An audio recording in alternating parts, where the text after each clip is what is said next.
Carlos, bienvenido, muchas gracias por estar acá. Primera vez. Muchas gracias. Sí, primera vez. Bueno, bienvenido. Bueno, muchísimas gracias. Carlos, para hablar un poco de la cantidad de programas, pero principalmente jubilaciones, que es por ahí el grueso.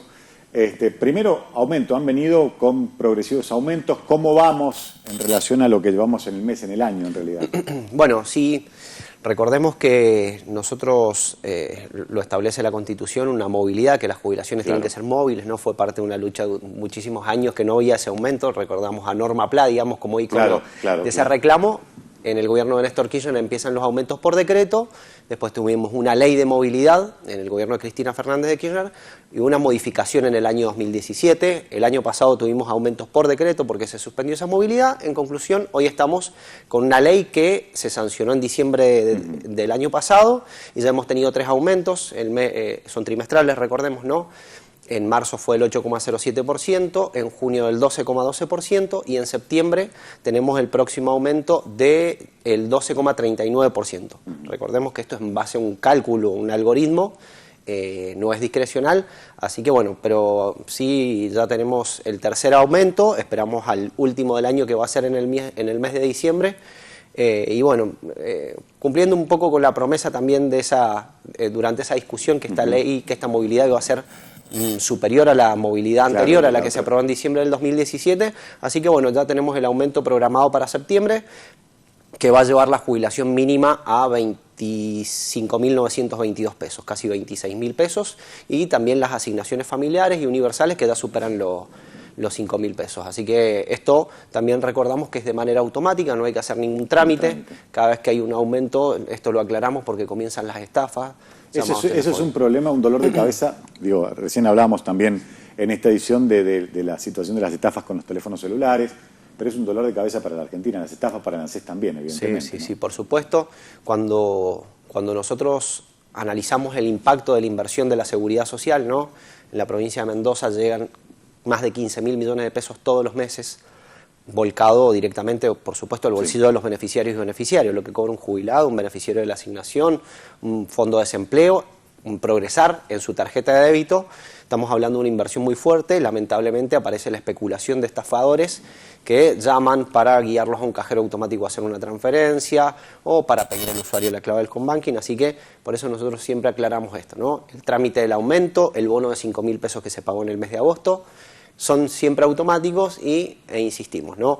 Nunca nos comunicamos telefónicamente ni por ningún otro canal de comunicación para pedir datos personales, ni para guiarlos a un cajero automático, ni para pedirle los datos de la cuenta bancaria.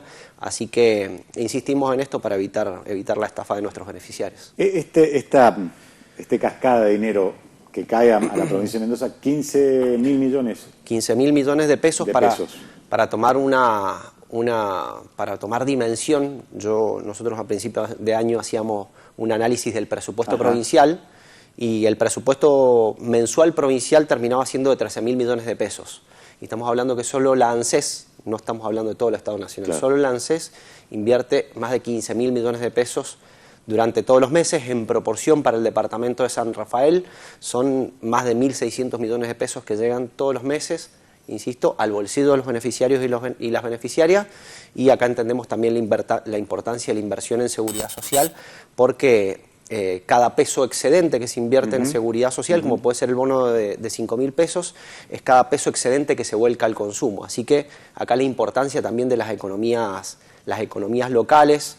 Estos temas lo hablábamos, por supuesto, en tiempos de pandemia, donde había una restricción muy importante, pero ese dinero seguía llegando y era, digamos, fuera de la crisis que estamos atravesando, fue muy importante para sostener un montón de comercios, ¿no? El almacén de barrio, todos los comercios de proximidad dependen directamente de la inversión en seguridad social. Reiteramos esto, que va directamente al consumo. Ese dinero no se queda en ningún otro lado que no sea consumo. Salvo alguna jubilación de un magistrado, ¿no? Que son jubilaciones elevadas, pero el 83% de las jubilaciones y pensiones no superan 2 haberes mínimos. Estamos hablando que no superan los 45.000 pesos.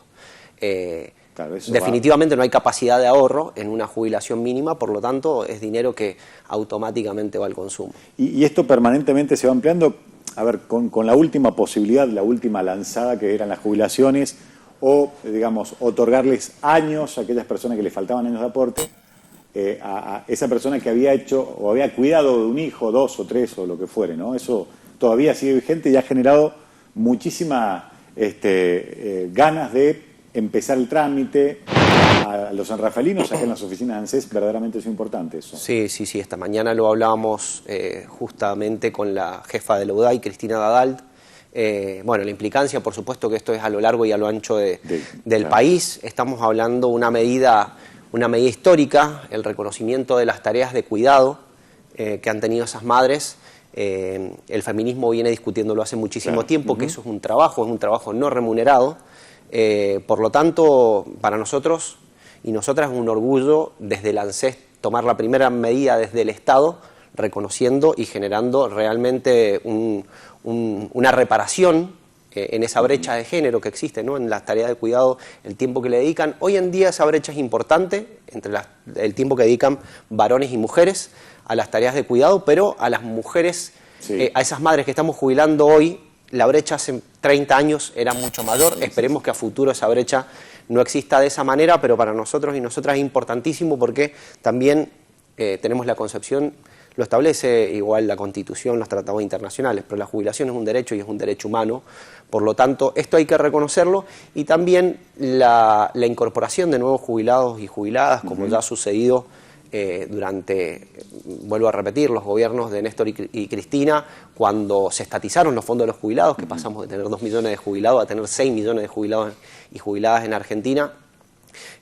También esa incorporación tenemos que ser conscientes que automáticamente retroalimenta el sistema de seguridad social, porque un nuevo jubilado o jubilada consume, ese consumo genera mayor recursos para el ANSES, que se financia de recursos tributarios en parte, como puede ser el IVA, y por otro lado que a mayor cantidad de consumo también mayor cantidad de puestos de trabajo, por lo tanto también mayor cantidad de aportes y contribuciones, y se genera un círculo virtuoso en términos económicos dentro de la seguridad social y dentro del ANSES que permite esto también, ¿no? Salir a buscar nuevos derechos vulnerados e incorporar un montón de beneficiarios y beneficiarias a nuestro sistema. Bueno, y este tema de la pandemia generó mucha vulneración de derechos, digamos, porque hubo muchas necesidades. Estamos en un momento donde, bueno, todavía la pandemia, si bien en menor medida, nos está afectando y nos afecta en lo económico, y ahí otra vez revalorizar estos aportes que hace el ANSES o esta idea del repartir para mayor cantidad de gente, ¿no? Sí, por supuesto. Ahí somos conscientes, ¿no?, de la importancia del rol del Estado, ¿no? En salir a cubrir derechos vulnerados. ¿Qué hubiera sido de la pandemia sin el rol que cumplió? Estoy hablando yo desde el ANSES, desde el Estado Nacional, sin ningún lugar a dudas, en un departamento como San Rafael, con un municipio presente y con una gestión que también ha acompañado. Estamos hablando de la importancia de la gestión del Estado y revalorizar que muchas veces entramos en una discusión, ¿no?, en este sentido, ¿no? El rol del Estado, mayor participación, menor participación, hubiera sido catastrófico el pasar de esta pandemia sin el rol del Estado, más allá de que la situación ha sido muy compleja, ¿no? Y a partir de esta situación, desde su punto de vista, ¿cuál es el programa o el beneficio o el bono más importante que ha llegado a más gente y que ha servido más? Bueno, en tiempos de pandemia, digamos, no es una situación en la que estamos atravesando hoy en día, ¿no? Porque es cuestión de mirar la calle y vemos gente circulando, comercios abiertos, pero en tiempo de restricciones nosotros en nuestro país tuvimos 2 políticas públicas que fueron imprescindibles, y creo que en esto también hay consenso, ¿no?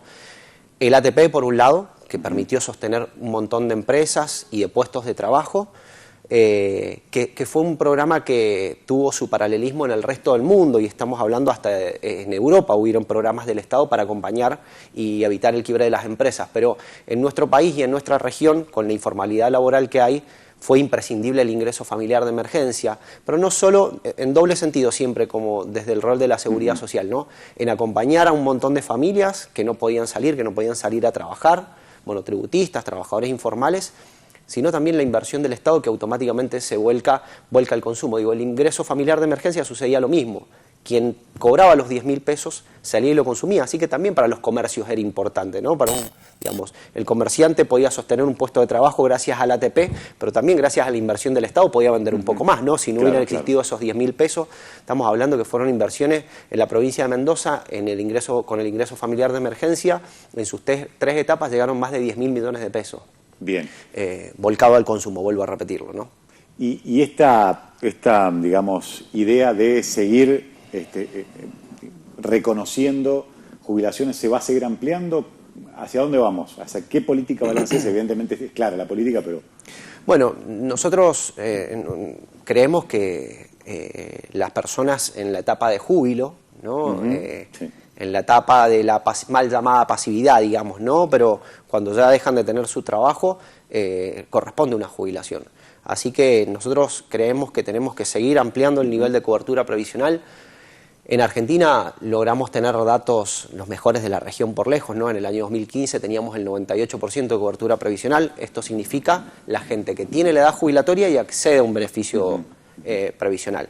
Es difícil pensar cómo puede vivir una persona con 85 años de edad sin tener el ingreso de una jubilación, ¿no? Si es difícil también conseguir trabajo para una persona de 30, 40 años, no solo a los 85 la dificultad, sino que también probablemente físicamente tenga también mayor dificultad para realizar trabajo. Así que por supuesto que el objetivo es aumentar los beneficios de la seguridad social, en este caso de las jubilaciones, ir generando mayores ingresos, algo que hemos ido logrando, ¿no? Ir ganándole poquito a poquito a la inflación para tener mayor poder adquisitivo de manera directa y el mayor nivel de cobertura previsional. Y en esto ir ganándole poquito a poquito a la inflación hay otras variables porque existe el salario directo, que es la jubilación en este caso, pero también existe el salario indirecto.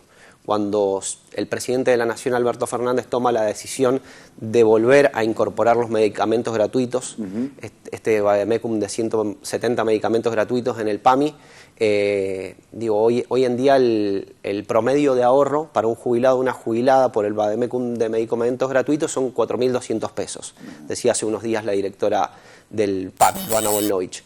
4.200 pesos menos que tiene que sacar de los 25.000 tal vez que cobra el jubilado o la jubilada, también es mayor dinero al bolsillo, por lo tanto mayor dinero también volcado al consumo y por supuesto mayor dignidad en términos de ingresos. Se menciona, ya por último, para cerrar, estamos con muy poco tiempo, pero no quería dejar de preguntarle esto. ¿Qué le dice la gente cuando menciona que hay demasiado asistencialismo, las AUH, el AUH, la ayuda que entrega el ANSES a la sociedad? Dice que somos una sociedad demasiado asistencialista. ¿Qué dice usted? Bueno, yo creo que el rol del Estado es justamente buscar el equilibrio que el mercado no encuentra, ¿no? Por supuesto que las intenciones siempre son las rentas en el mercado y estas rentas generan desigualdades y el Estado es quien tiene que buscar el equilibrio en ese sentido. El rol del Estado no es abandonar a los sectores más postergados. Yo creo que la asignación universal por hijo igualmente logró romper un poco con el concepto por varios motivos. Uno que es universal, ¿no? Elimina la discrecionalidad, ¿no? La lógica esa que pensamos de los punteros en su momento, de que si es de tal partido le damos, si no es de tal partido, la asignación universal por hijo tiene una lógica universal, cumple con los requisitos lo cobra, si no cumple no los cobra. Por otro lado viene igualdad, porque los trabajadores registrados cobraban la asignación familiar. Quienes no tenían un trabajo es quienes cobraban la asignación y para nosotros todos los niños y niñas argentinos y argentinas son todos iguales para el Estado. Así que corresponde ese rol, pero al mismo tiempo yo creo que tenemos que, por eso yo insisto en la misma lógica, ¿no? Por ahí quienes, puede ser el reclamo de quien tiene un trabajo, se esfuerza, pero tal vez quien tiene un comercio tiene que entender que también mucho de su venta es por la inversión del Estado. Y yo creo que la inversión del Estado termina derramando, sí, efectivamente, en los sectores más postergados, es dinero que termina derramando, por lo tanto, motoriza la economía localmente y por otro lado da un piso de dignidad que es lo que nos corresponde dar a quienes administramos el Estado. Carlos, muchísimas gracias por su visita. Muchas gracias a vos. La visita de Carlos Gallo, jefe regional del ANSES en Cuyo.